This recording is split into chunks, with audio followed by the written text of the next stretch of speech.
Hi, this is Jake at Optery. Here are the step-by-step instructions for removing your information from Windfall. By the way, this is brought to you by Optery, the best company for removing your personal information from the internet. Go to Windfall's website as shown and scroll to the bottom. Click on Your Privacy Choices. Fill out the opt-out form with your name, address, email, and phone number.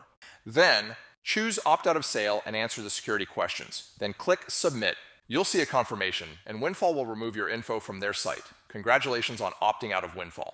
You have taken a simple but important step towards reclaiming your privacy. However, there are hundreds of people search sites. They are constantly changing, and it's nearly impossible to stay on top of these data brokers. That is why Optery offers the free exposure report. The exposure report shows screenshots from sites that have your data with links to let you see that data right on the site. Use the exposure report and our how-to guides to opt yourself out for free or sign up for an Optery paid plan, and Optery will handle the monitoring and removals for you and your family members. Bonus tip: if you're a business owner worried about the security of your employees, we also have Optery for Business. Go to optery.com to sign up for your free exposure report.